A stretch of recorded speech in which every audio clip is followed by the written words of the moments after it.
things started. This meeting is being recorded. All right, just so everybody knows, it is being recorded. So we'd like to welcome Alexandra Pelosi and Michiel Vos.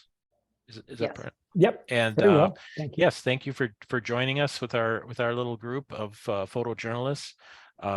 Alexandra we got connected. One of our members suggested getting in touch with you when that video was released to the committee last month, and we had emailed back and forth a little bit, and you said you did not want to be a political football before the election. And totally understand that sentiment, and so we waited until after the election to do this discussion. So we appreciate you joining us. Alexandra's been a documentary creator, I guess, and has done how many now? 30?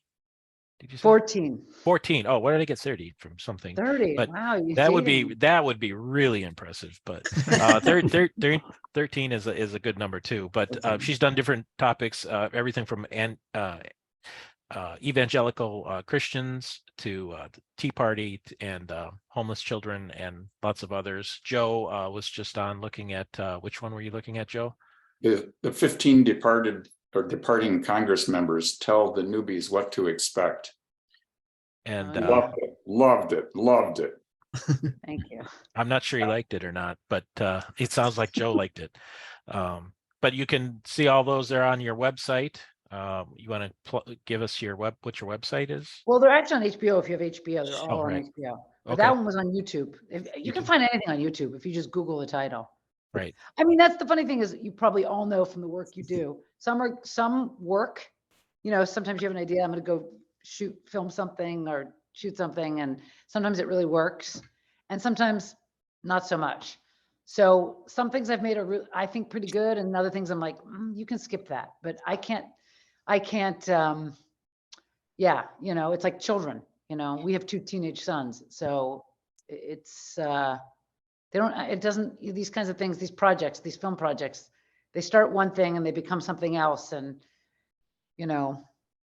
so anyway, I'm not trying to say all the ones I made were, the greatest film ever made. So don't get your hopes up, but some of them are okay. Good enough. Well, it's certainly worth checking out anyway. Because as it says right on your website, you've been called one of the most gifted filmmakers working today. Ooh. So that's got to be pretty. No one's ever said that about any of us. So that's I don't think has anybody. Maybe Joe Jackson. I'm not sure. You can't. It doesn't matter what they say, because when they say that you're the shittiest, then you get upset about that. That's the problem. That's a good point. That's a good point. So we just came from DC, and we just experienced. I thought you guys were the only working photographers in America that weren't there, that were photographing the day's events yesterday. And what was spectacular about it was that she went to the floor to make an announcement with all the, pomp and circumstance. And then after the announcement, she got such a great reception. And then the New York Times and all the Washington Post and AP started writing these stories, like obituaries, that were like these glowing, lovely, I kept saying, this is like great. We get to read your obituary. It's like going to your funeral. It's like, it was just great. But the irony is, if she had said the opposite, if she had said, I've decided I'm going to stay on in this job, they would have just been shitting on her. Like everybody would have gone live on every newscast to just shit on her. So it's just so funny how relative these moments in time are. It's like, yes, one person can say I'm a gifted filmmaker, and the other can say I have no right to pick up a camera. You get both, and it just depends on the weather. Just stick your finger in the air and feel how people are feeling today. Well, and that brings up a good point. We were talking earlier, Alexandra and I were talking earlier, and I'd asked her about if she was a photographer as well, and that she told me that yes, indeed, she shoots all of her a lot of, I should say all, but most of the documentaries that she's done, and so she does have her photography skill set, and then not sure where I was going with that, but the important thing is we've got you here, and we can find out a little bit about you and your background. So if you'd like to just start out with that, how you got interested in journalism, and how you got to where you are at today. Okay. In 10 minutes. Okay. I'll try and do this as quickly as possible. Okay. So I grew up in a very political family, and I was always intrigued by the way things appeared in the room as opposed to the way they appeared on TV or in the media. It always seemed like there was this great contrast. And that was something I was interested in. And so I always wanted to be a journalist. I always wanted to. So I got my first job at NBC News. I was a news nun. I was the person who, Princess Diana was in a crash, go. And if you had no children or no spouse or no pets, they would assign you to go to the crash, or if a plane crashed, or if there was a school shooting, like they'd send me, go to Columbine, there's a school shooting. We had little go bags next to our desk, and I would go there. I was a associate producer. It was my first job. And I always loved hanging out with the cameramen, because they always saw, when I say this thing about the contrasts between the way things are going and the way they appear, it felt like you can never really believe. I told you I have two teenagers. You can't believe anything that they tell you. So you have to just read between the lines. And that's where the photography comes in. It's sort of like, you just have to watch them to figure out their body language, to figure out where they're really going tonight, or what's really going on. So I always thought that was a more interesting part I always thought that the journalists got together in a pack and sort of decided what the news was, sort of like January 6th. Like they just decided, okay, this is what it was. This is what we're going with. There's no room for nuance. It's just one narrative. The New York Times sets it usually. I don't know what it is for you guys, that, one person sets the narrative. They go to that, the anointed newsmen say, this is what it is. And then we all run with that story, and we all follow their script. And what's fascinating to me is that, first of all, that a lot of people don't even read the articles. They just look at the pictures. And so I was always fascinated so I always wanted to film. I always thought that was the most interesting part of the news business. So I got a handheld camera. I was assigned, I told you that. Do you have any pets? No. Well, we need you to go cover a presidential campaign. Luck of the draw, they gave me George Bush. And the deal was, they said, you go to Texas and you don't come home till he's out of the race. And so it was a year and a half. I was just living out of one suitcase on the road. And when I was on the road, I was always fascinated. The front of the plane were the scribblers, sort of the big thinkers that wrote the books, that really just made stuff up most of the time, because half the things I read in the paper were like, I was there. That didn't seem what it was like, but okay, fine.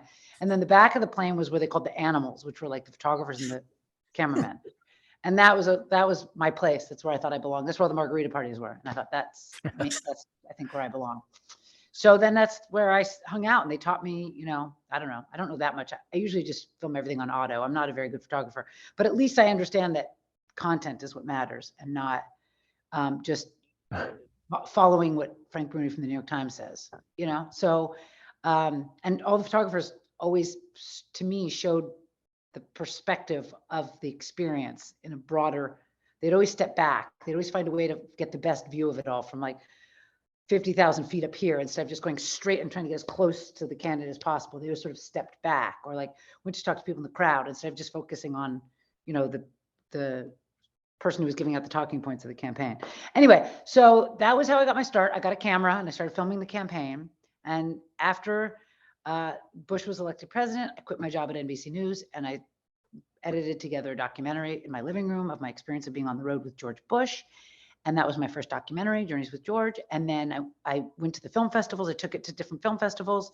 And that's where HBO picked it up at the Austin South by Southwest Film Festival. The reason I went to South by Southwest was A, I didn't get into Sundance, but B, because I thought if I go to a place where I know it'll get a lot of attention on a local scale, then I know I can get attention. Like if you go to a film festival in New York, you're never going to get attention because there's like all the big filmmakers there. But if you go to Austin, Texas, it's not like everybody wants to be in Austin, Texas. So I thought, be this big fish in the small pond.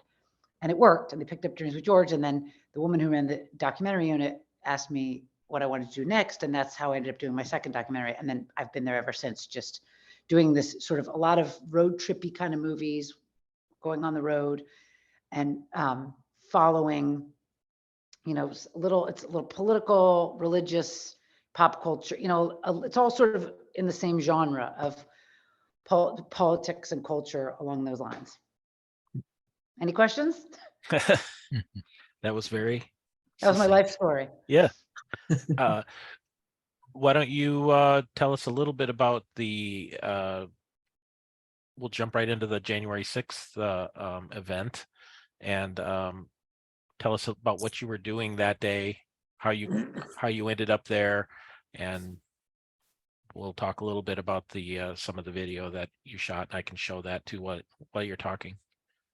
Okay, so for 4 years, no, how many? 3 years, in 4 years, Nancy Pelosi was doing battle with Donald Trump. The day that the election was going to be certified was a big day for her. Well, not only was it that the beginning of the year started with a pig's head being left on my parents' doorstep. That was the first week of January of that year. And so it was, it was a little, the environment was a little dark.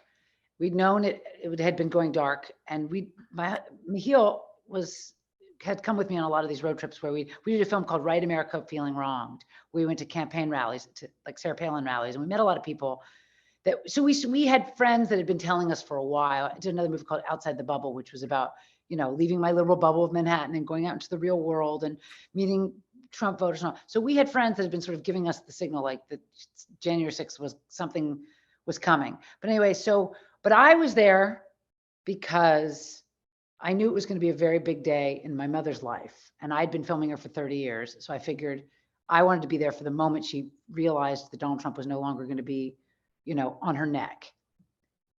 Michiel was there going live on television because that's his day job. And we went at the beginning of the year.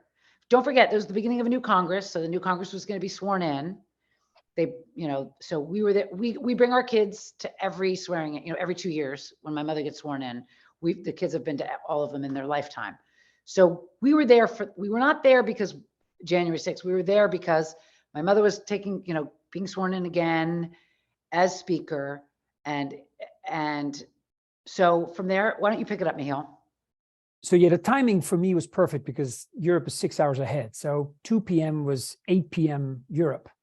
So, and they were already calling early on, sometimes it happens that they inform you what's going on, like where you're standing, because they see it on CNN. They said, it's getting out of hand. And I could see that, but I could also see that there was singing and sort of like jolly sort of standing around yelling at Biden or yelling at, it wasn't all straight up violence because it was a big group and I never went inside. So I got one side of it and I walked around and it was rough people you don't want to get into a fight with, and everybody was getting ready to fight, but there was no fighting where I was. It was rough, but not fighting.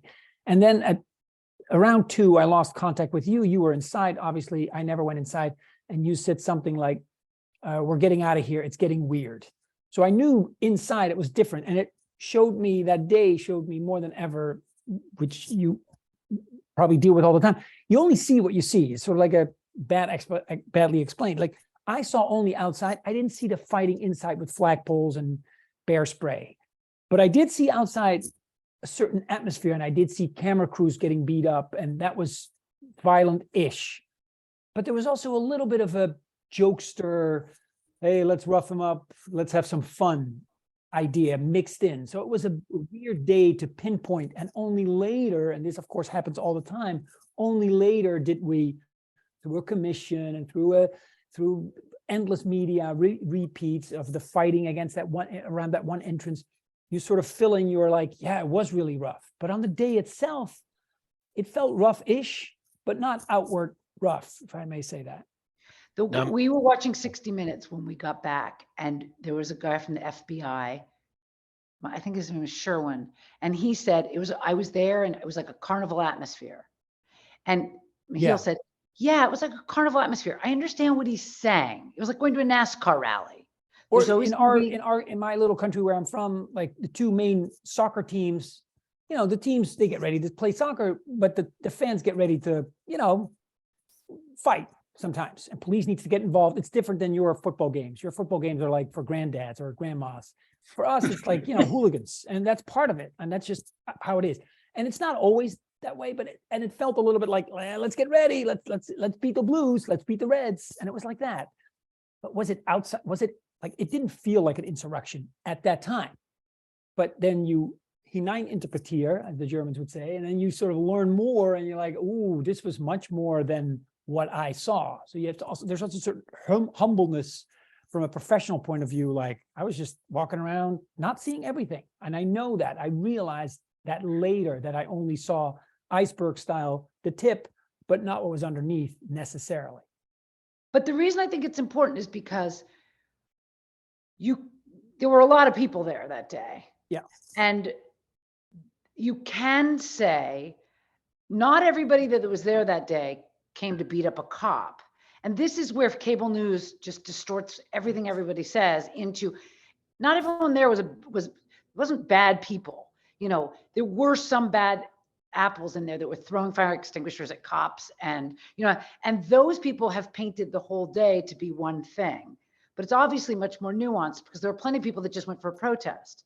And when we first were talking about it on our drive home, we were saying that easily we know people, because we live in Manhattan, that are really devoted to, say, Bernie Sanders, that would easily drive to a rally in Washington, D.C. and go to a protest. In this instance, they wouldn't break the windows and go literally shit in the speaker's office, which some of them did. But we do know people that are very excitable and go and would be excited to be there and participate. And that's your civic duty, is to be engaged. So if you take the politics out of it, it doesn't matter what your politics are. It's interesting to see how now the day completely has been recast, that every single person that was there to punch a cop in the face. I think the reality that day was color, but a year later in news, it had become totally black and white. Case in point was Zip Tie Guy. I filmed Zip Tie Guy, not knowing what I was filming. And I followed him, and he was walking around, and he had a lot of zip ties, and it was weird. But I didn't know what he was going to do later. I filmed him going to his mom to get more zip ties. He brought his mom with a backpack, and she had more zip ties. So there was an aspect of like, what is this dude doing with all these zip ties? But then there was also the mom. How dangerous could it be? He brought his own freaking mom. But later on, you learned that he was in the Senate and this and that, and he was trying to tie up people, which was very severe. So it was a weird thing that sort of gets fleshed out only later, and then sort of divides into black and white, where it was color the day first, Technicolor, so to speak. Robert Redford Technicolor on day one, but not long after. It had to have been, oh, go ahead.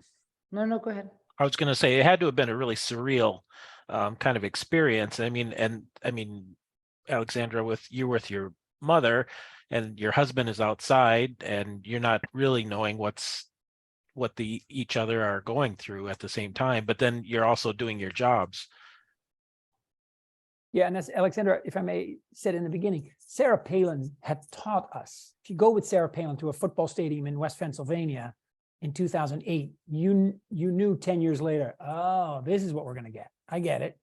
Because Sarah Palin was the warm-up act.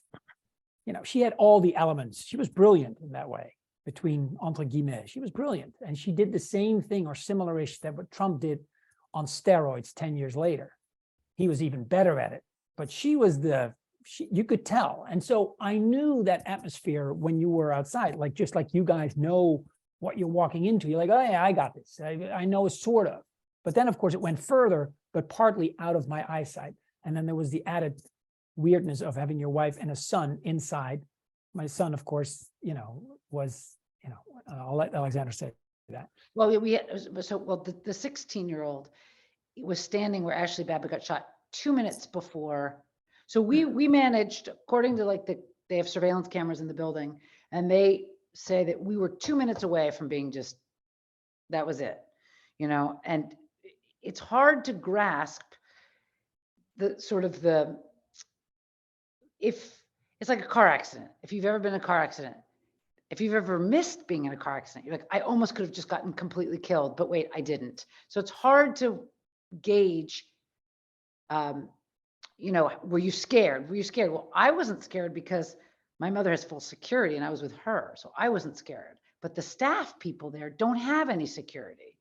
So they were completely left you know, so they still have a lot of post-traumatic stress about the whole thing. But anyway, we're getting off point because this, you're all photographers and you want to talk about, you know, the photojournalism element. And I thought what was interesting for you is that you go into something and what you see is not, may or may not be the whole picture. It just depends on how big the event is or what you're, you know, my mother likes to say, anecdotes are not data.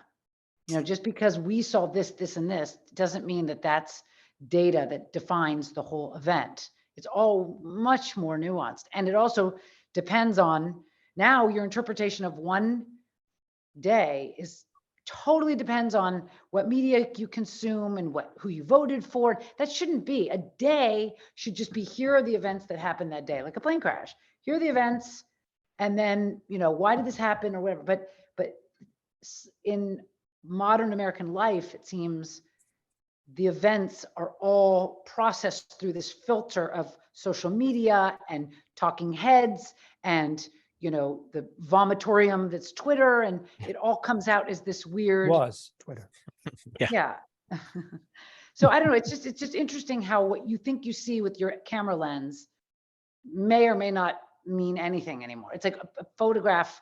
I remember when I was in school and the Rodney King, I was in LA and the whole Rodney King, and it was like the video. You cannot deny, we saw video. We saw the cops beat the crap out of this guy, and that was proof. It was like the George Floyd. We saw the cops do it. So there's proof. But now that's not enough for people anymore. Proof used to be something. It used to mean like that, well, we have proof. But now it's, you can be told, you can be on both sides, both from MSNBC and from Fox, you can be told what you're looking at is not what you're looking at, or you don't know what happened right before they turned the camera on or right after they turned the camera off. And everybody has been programmed to not believe what they're actually seeing with their own two eyes. That's just, to me, like blows my mind if I think about it. You guys, anyone? Alexandra, I wanted to, I'm just trying to figure out, when I saw the footage of your mom talking with, it might have been with Pence, and that was one of the most dramatic moments that I can remember ever seeing in my life. History, such dramatic history. And I realized probably never in my career had I ever valued audio, because as still photographers, which most of us were, we tried to tell a story with the images. You had not only the images, but the quality audio. And of course, I had no idea who it was that was shooting, but it had a professional look. And, I was just so blown away. I will never forget in my life that footage that you shot. You were recording history unlike, I don't know if any of us have ever done anything. I mean, those moments, can you talk us through that? And first of all, were I don't know the timeline, but I'm thinking that you were not at the Capitol at that point. You had all been taken to Fort McNair. Is that correct? Yes. So this is like an ad for the iPhone, because I filmed it on an iPhone. Okay. Because if I had filmed Mitch McConnell or Kevin McCarthy, they would have been upset. So I had to do it with an iPhone. So that's why the audio isn't as good. I thought you were going to say you wish I had better audio. Not at all. No, think of a comparison. Think of the comparison with us shooting video, or excuse me, with us shooting still. We had zero. There wasn't. In other words, the quality. Well, at any rate, so were you? I was thinking Neil was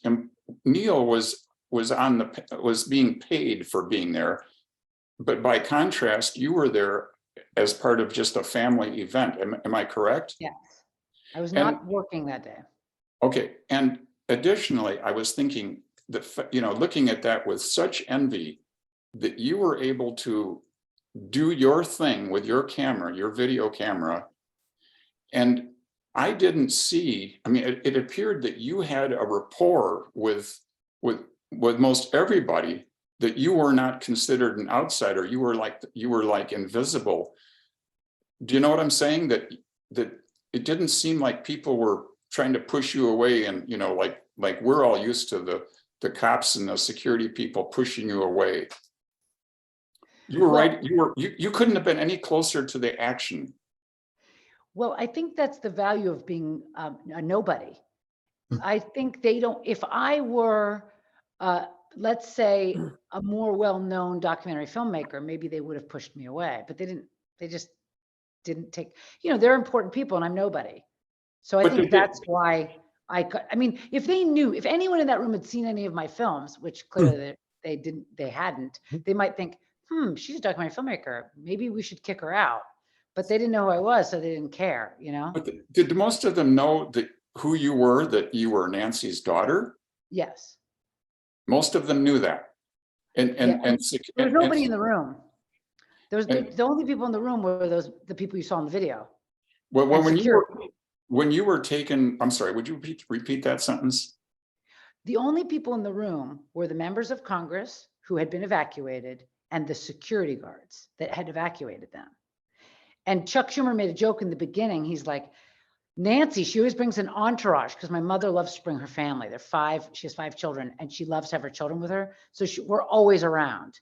So he made a joke like, Nancy, she brings her entourage because I was there with my son. So, but we were the only 2 outliers, but they didn't care about us because we were nobodies, you know? What she's trying to say, I think, is that staff is usually in the business of saying no and pushing you away and asking for credentials and making everything good, but there was no staff. And the principals are not going to do that. They're busy on getting Sec Def on the phone, who doesn't pick up because he's with Trump. So, you know, like, that's her savior, I think. I also think it has something to do with the fact that Chuck Schumer uses a flip phone. You know, I don't think they're thinking she has an iPhone and she's filming all of this. I thought I was very careful not to film too much of the Republicans. I intentionally didn't, because it wasn't appropriate, but I was filming everything that my mom did, and she was with Schumer a lot of the time. But they didn't notice me because they had bigger problems. They were focusing on how are we going to get these people out of the Capitol, but they didn't care about me. I was just sitting there. But you know, when McConnell or McCarthy were speaking, I didn't really film them too much. I turned the camera off because first of all, I didn't want them to throw me out of the room, which they could have said, who is she and why is she filming? So I didn't film much of them. I filmed shots where the whole group was on the phone, but I didn't intentionally if McCarthy was having a conversation with me, like there were a few good moments that I wish I had filmed that I did not film. Sure. When the same day, I don't know if you remember, there was a Georgia Senate race going on and it was declared for Warnock. And so Mitch McConnell came over to Chuck Schumer and said, congratulations, you know, you're now the majority leader. Good moment. But I wasn't there to, you know, embarrass Mitch McConnell or to, you know what I'm saying? It was that wasn't, I just thought what was interesting was the moments that seemed like newsworthy. You know, are we going to have the Congress here or are we going to go back to the Capitol? Because they were making a plan to bring the whole Congress to Fort McNair to do the certification at the Army base, which is remarkable. I didn't know you could do that. They were just going to bring everybody over and just do a makeshift Congress. So that was what was interesting. Like, wait, what are they doing? They're going to make a Congress here in this gymnasium? How are they going to do that? And that was the conversation back and forth. So I thought that was interesting. The other stuff was sort of sociologically more intriguing, but not really. Were you and Neil able to converse with your phones, or could you not hear it? Couldn't hear? No, because the people outside said to me or to others, they said they've taken the towers down. AT&T and Verizon, they're against us, because that was part of the conspiracy, of course, that this mob outside was being pushed back by big tech. And so, of course, AT&T was out, Verizon was out, which was true. I didn't have any signals, probably because there were too many people. That happens.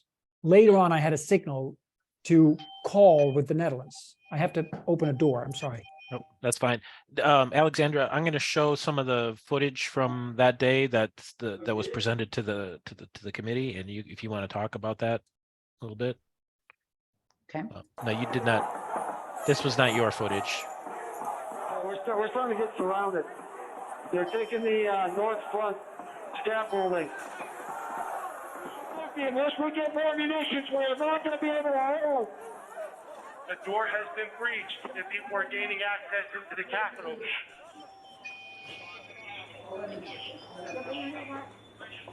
We have got to finish the proceedings, or else we're going to have a complete victory.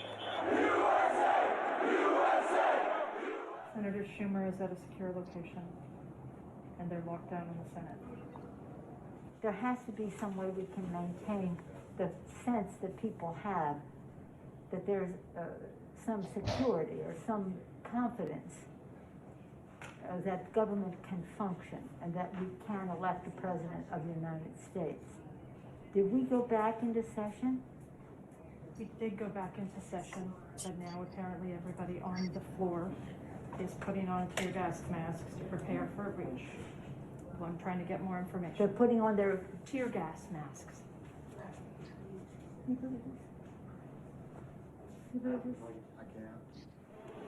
need an area for the House members. They're all walking over now through the tunnels.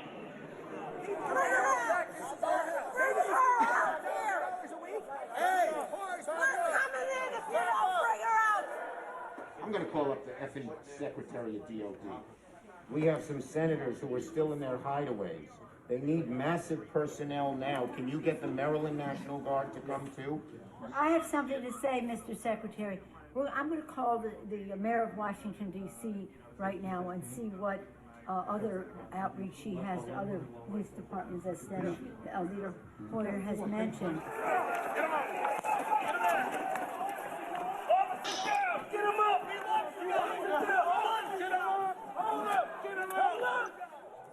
Hi, Governor. This is Nancy. Governor, I don't know if you have been approached about the Virginia National Guard. Mr. Hoyer was speaking to Governor Hogan, but I still think you probably need the okay of the federal government in order to come into another jurisdiction. Thank you. Oh my gosh, they're just breaking windows. They're doing all kinds of. It's really that they said somebody was shot. It's just horrendous, and all at the instigation of the President of the United States. Okay, thank you, Governor. I appreciate what you're doing, and if you don't mind, I'd like to stay in touch. Thank you. Okay. Thank you. Bye-bye. Virginia Guard has been called in. You know, I'm just talking to Governor Northam, and what he said is they sent 200 state police and a unit of the National Guard. They're breaking windows and going in, obviously ransacking our offices and all the rest of that. That's nothing. The concern we have about personal harm, personal safety it just transcends everything. But the fact is, on any given day, they're breaking the law in many different ways. And quite frankly, much of it at the instigation of the President of the United States. And now, if he could at least somebody. Yeah, why don't you get the President to tell them to leave the Capitol, Mr. Attorney General, in your law enforcement responsibility? A public statement, they should all leave.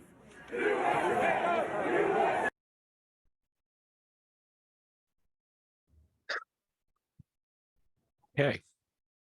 So what's interesting for me to watch it is that that's the way the committee edited the footage. Okay. So they put the outside with the inside, but when we were inside, we didn't see any of that. CNN was on the screen inside Fort McNair. So we saw some of it, but they not as now in editing,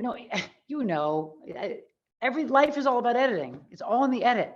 When you watch it like that, it seems terrifying. But we were really just locked off from the rest of the world, and we didn't really know what was going on at the time. In hindsight, they were just, we have to go back.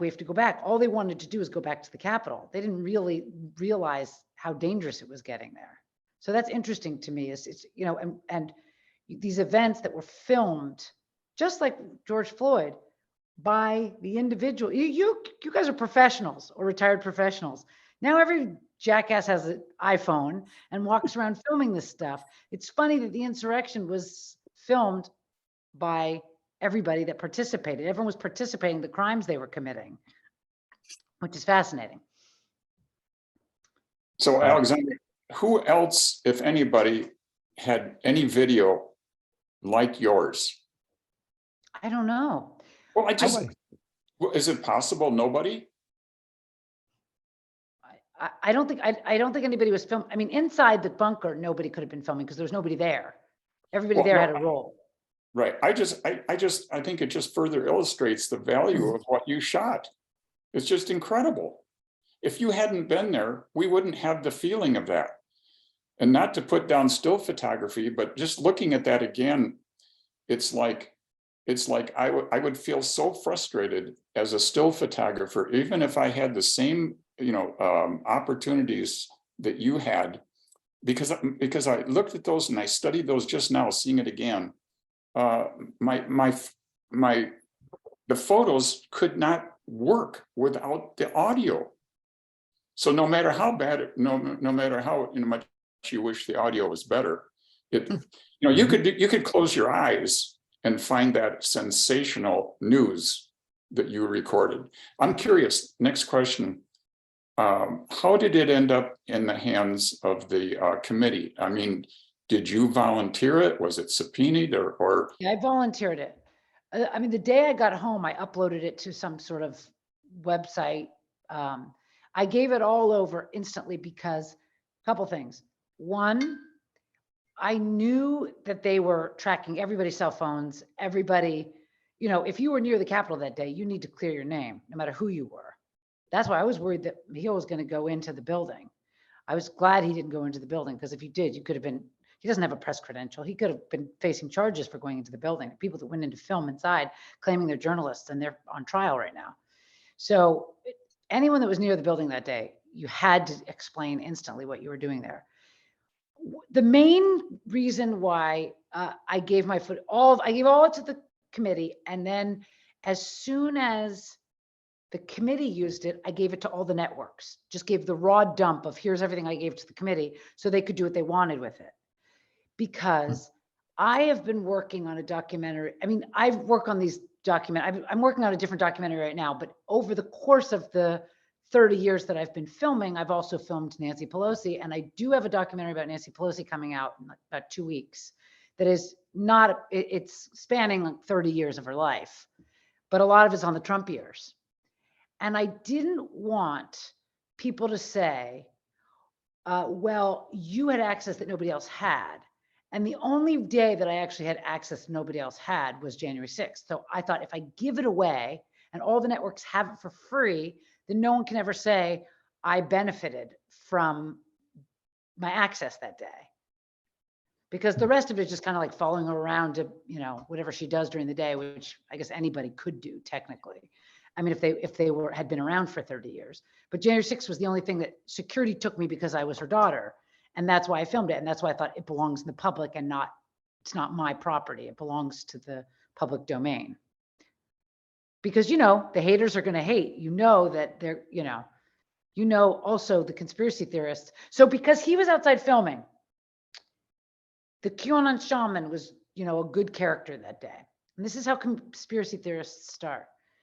And because there was a picture of my husband with the QAnon shaman that day on Dutch television, the Associated Press was calling. Yeah, there you go. See, the Associated Press was calling and saying, well, this is what were you doing there? Are you part of Antifa?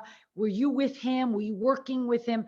People were asking, why are you with the QAnon shaman? And that's how people got, how people get into conspiracy theories. And he just walked into the shot.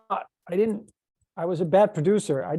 I'd seen him trying to get people to go home, of all things. It was a totally contradictory day. He had been inside, gone out, read the tweet by Trump saying something like, you're all beautiful people, we got to go home now, we got to have peace, or something like that. And he and a band of his brothers dressed up like Jefferson were standing on the plaza side trying to get people to go home, which led to accusations of, you're being a traitor, you've been inside, we want to go inside, all that. Then there was like, you're Antifa. It was all very heated and weird. And at some point, he walked down the steps and decided to leave. And that was basically 2 minutes before I went live on a bad line, because AT&T is into conspiracy and took out the cell towers. No, I don't know. But so I finally had a line, and he walked into the shot and he wanted to take a picture. I mean, I never seen that guy again, nor ever seen before. But of course, in real world, that leads to that's impossible. He's the son-in-law, and that's our band leader, the shaman. How could that be? And these things happen in life, as you guys know, but then life needs an explanation. And then they just make some up because they can't explain it straight. So they have to come up with something. And that leads to one thing, Joe, before you ask, that leads to, I knew as a documentary filmmaker, my mother has 5 children. I'm the youngest. I'm the documentary filmmaker. Why was I with her that day? I knew that the conspiracy theorist was going to say, this is all fake. They made this up. This isn't, so that's why I wanted to put out everything that I saw that day to basically say, but they, of course, when this footage was used in the committee, did exactly what you expect they're going to do. They were going to say, oh, she's just working for, this is all staged and she was just working for Nancy Pelosi and all that. You can't prevent crazy. People are just going to say crazy things, but you have to get used to it. But what I do not expect, because I'm sure what I did not expect after that footage aired, and why I said I didn't want to talk to you till after the election, because I didn't want to be a political football, is that as soon as that footage aired in the committee, legitimate news organizations that you would respect, like the Associated Press and the AFP, wrote to me and said, hi, I'm with the Associated Press. I'm investigating claims that January 6th was staged. What were you doing at the Capitol that day? And they start asking questions. I'm like, wait, you're the Associated Press and you are literally, I can read you a line from an email. I'm investigating if January 6th was staged, and you're the Associated Press? That to me blew my mind. I didn't realize that this idea that this world upside down Twilight Zone, through the looking glass, that the Associated Press was actually going to put in print in an email that they're investigating if January 6th was staged. That to me is, that's what I think is why I think America is doomed. But that's a darker subject for another time. Do you know John Applewhite? Not personally. Scott. Or Scott. Yeah. Scott. Is it Not J. Scott Applewhite? He was in the Capitol that day. You probably you may know. Right. And then we had him as the speaker, as well as a gal who was on the outside, but I can't remember her name. So we will be able to see more of your work in a couple of weeks with the release of a piece about your mom. Yeah. 30. What will be the name of that? It's called Pelosi in the House. It's about her tenure in the House. I mean, it's passing Obamacare. I'm not sure how much you care about passing Obamacare. It's just watching. It's more about just watching these key moments and how these things happen from my perspective. It was just from what I saw from sitting there watching all of it. Is that HBO? Yeah, it's on HBO. It premieres December 13th. But I'll tell you something that I also find very interesting. And if you're not, I'm sorry if this isn't interesting to you, but I guess it's sort of what I'm fixated on right now. The last documentary that I made was during COVID, and I thought it was totally apolitical. It was just visiting places. I didn't know how controversial COVID and masks and vaccines was going to get. But I just did, each month I went to a place and did it was called American Selfie. And it was just postcards of America over the course of 2020. I was surprised that when the movie came out, I did some of those shows like Trevor Noah and a few, shows that people watch. And before anyone had seen the movie, before anyone had even seen a trailer or anything of the movie, people that hate Pelosi went on the internet to, those sites, IMDb, Rotten Tomatoes, anything that has a rating system, and just shit all over the movie, which makes it impossible to have a grown-up conversation anymore. Working in America in journalism, if you're like, oh, I went to this rally and this is what I saw, and I don't put any politics into it. I just kind of show you what I see and talk to people, and that we're so divided that you can't even accept something like this is just a rally in Sacramento against the quarantine or whatever. I had no idea that people that I thought handing the microphone to people that were protesting the quarantine was what you do with documentary. You hand people, you let them speak. I gave a platform. I let these people get on national television. I was legitimizing them by putting them in a movie that was going to air on premium cable. And the people that were in the movie are all grateful to have had opportunity to be able to share their perspective. But the people that are just trained to hate all things Pelosi just go shit all over the movie before it comes out. And you will not get a fair sort of dialogue. Like, okay, I'll watch it. I'll have my opinions. I like this. I didn't like this. I mean, I'm my own toughest critic. I can tear apart my own movies and tell you why some things work, why other things don't work, why things are too nuanced to work in television and all that. But the idea that people without watching it just go destroy it before it even is released is why I have very few films left in me, because I find the environment of releasing documentaries today is just so partisan that it's become so. I mean, yeah, you can make a movie that's like, I love Biden. Look at me, love Biden. And then it'll be a love fest for Biden, and everyone who loves Biden will love the movie. And that's it. Or you can do, I love Trump. Look at how much I love Trump. And then it'll be a love fest to Trump. But to have a conversation where you try to actually go the other way, which is like, I actually have never voted for that guy, but I'd like to go talk to his supporters and find out why they feel that way and try and make friends with people and go stay at their houses for a week and actually put them on TV and have them say, thank you for giving my perspective, for sharing my, for letting me speak and all that. Every film I've made has been trying to make friends with people and letting them share their perspective. And I've never been sued. I've been friends with everyone I've ever made a film about. And everybody who's in my films is grateful that I gave them the opportunity to speak. But the people that don't know me, that, weren't there, just say, this is all just anti-Trump, or this is all just Democratic Party propaganda or whatever. And I'm just like, well, actually it's not. You didn't even watch it, but you're never going to watch it because we'll never get a fair shake because you just hate Pelosi, and that's why you're just going to shit all over my movie. Does that make sense? Yeah.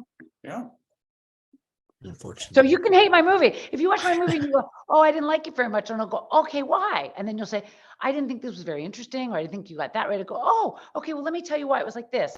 Because nothing is simple. Everything in editing, you have to make choices, right? And I can defend the choices that I make in the edit room. Making documentaries is like putting together a puzzle, and you have a million pieces and you could make 1,000 different puzzles. It's not like you have a puzzle box that says, this is the puzzle I'm making. You could make many different puzzles, and you have a lot of control having being able to edit it. But I can defend the choices that I made. But to just blindly say, I hated that film before ever watching it or having an adult conversation about it. But we've all become like children. It's like adolescent, tantrums without any kind of adult conversation. And I'm blaming both sides. I don't want you to think that just because it's somebody who doesn't agree with me, because I see it on the other side too. Like anyone who tries to make a movie, I know that movies are all considered made by liberals from Hollywood, but they're also people that are conservative trying to make movies, and they get it too from the other side. So it goes both ways. The hate goes both ways. You can't avoid that. Michiel, you were outside for about how long were you outside the Capitol? I started at the Ellipse at around 11 a.m. Then I had to do a live shot at my hotel, so I missed Trump's speech, half of it, weirdly. It's one of those weird things. Then I went back on a bike from the hotel, and I biked to the Capitol, put the bike on the Capitol on a lock, and just walked up the hill. I was there, I'm going to say at like 1. I was in the stream going up with like all the people. They were surely getting ready. I mean, they were ready. And then we sort of streamed up, and I was there till, I'm going to say 5. There was a curfew that they started to enforce, sweep towards 6. And I saw a lot of police coming up, and they were dressed ready for work, so to speak, differently than the afternoon crew. The afternoon crew was way underprepared. And I saw that this was going to be violent. And I also saw the violence, which I had never really seen from the right, like real, like spitting and yelling and throwing things at police, which was weird when they were driving up. Like, those guys are going to work, union badge in the pocket, and they have to fight their own sort of, I don't know. It's a weird thing. Did it change either of you that whole day? Well, it did make me that day basically teaches you everything you need to know. Alexandra talks about, the upside down, inside out world of what you see is not really what you see. You have to be really careful. You only see where you are, where you stand. It did make me, I'm an immigrant, it did make me a tad dark about this country, because I thought maybe this is the beginning. This is just the beginning, and there will be more of it. And we can all pick our favorite examples out of a dark history in Europe. Yeah, it makes me, and like this country goes to violence pretty quickly. And I'm not sure Europeans still look for an example to American democracy, but I do know that we look in Europe towards America as a warning of like, oh my God, we can't have that. You have a Trump rally and people with AR-15 show up. Where did that happen? Okay, but that's now part of the normal. Yeah. Makes you dark a little bit. You can't help. Yeah. Anyone just else? curious. Oh, go ahead, Joe. Hey, what about Pete Sousa? Is that a name that Yeah. resonates with Of both course. of you? Both of you. Of course. He's not joining us today. Steve, do you know why? I would imagine he's still promoting his book, but I don't know for sure. I have I'm not sure, heard from him. I'm sure he'll watch it though. Watch the Yeah, recording. he did. When I mentioned, I did in an email last month. He said that should be a good one. So hopefully he'll watch the YouTube video. So anybody else have anything you'd like to add? We can wrap things up and let these guys. I know Alexandra's been a little short on sleep the last couple of weeks. I think you said you haven't had a good night's sleep in a while. But anybody else have anything? Yes. I noticed that Michael King has posted a question in the chat, and I'm not sure everybody's seen that. Oh yeah. Oh, Yep, yeah. I see it. Yeah. You want to go? Yeah. The question was, are there compelling moments the committee did not use that you wish they had, or moments that are special to you in your personal relationship to your mother?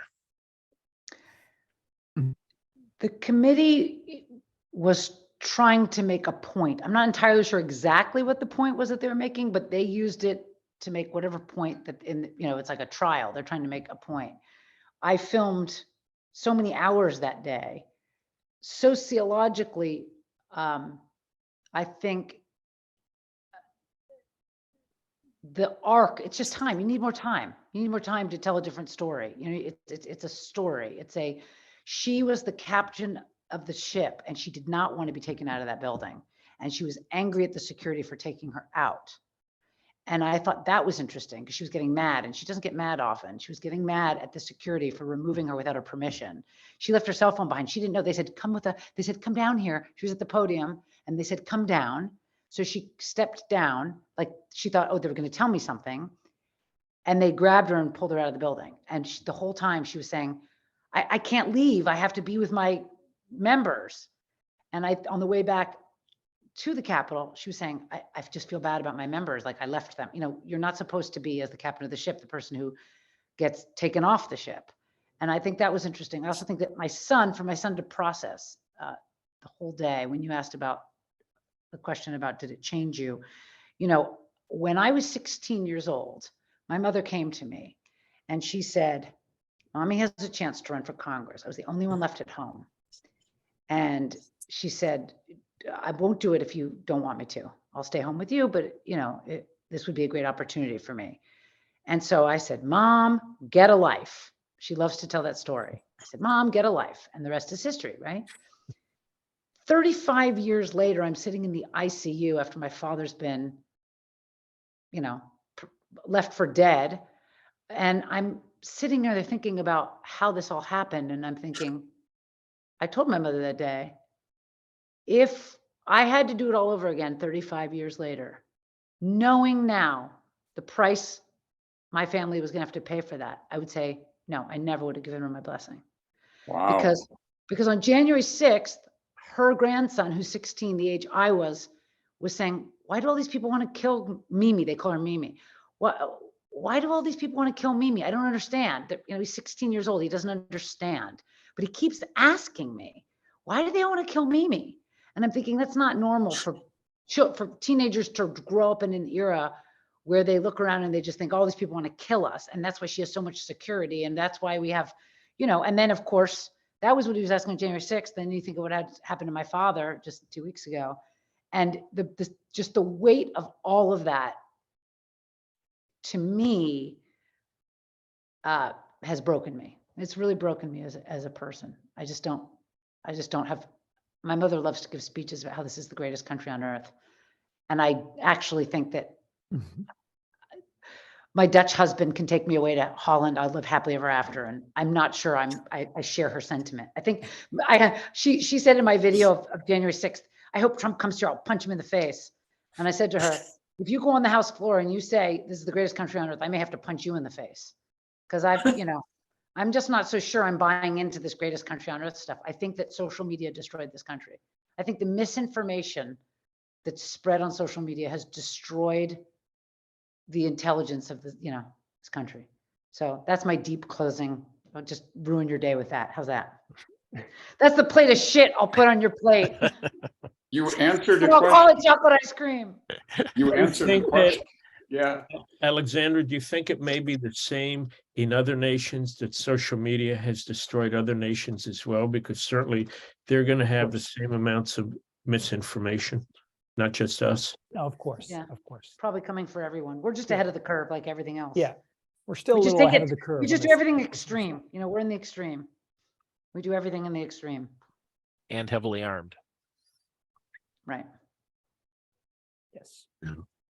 Okay. Well, certainly a very interesting perspective that nobody else was privy to, and we appreciate you sharing that with us. And sorry that you had to go through that, but at the same time, it was unbelievable to be able to be a fly on the wall, I guess, and see exactly what was going on. Like you said, it gave us another perspective as to the outside footage and the inside footage that other journalists had captured. So it was, I don't know, I can't speak for everybody, but it was a fascinating look, introspective. I'm glad Joe Jackson, who suggested that Alexandra be invited Joe. today. And It was. Yep. thank you, Joe. Thank you for reaching out, Joe. Thank you. And thank you, Stephen, for having me. I'm very Absolutely. grateful. Well, thank you I'm both honored of you. because, I'm really honored to get, I never got treated like a real photographer before. So this is very high honor coming from you guys. Well, we can I'm very send grateful, you for sure. a real camera, and you can we can give you some lessons on how to use it, so you don't have to use auto all the time. Yeah. Have faith and be there. Thanks for joining us, Oh, and we'll look man. forward Thank to your documentary coming out in a couple of weeks. Thank you so much. Thank you. very much. All right. Bye-bye. Thank you. Bye-bye. Thank you.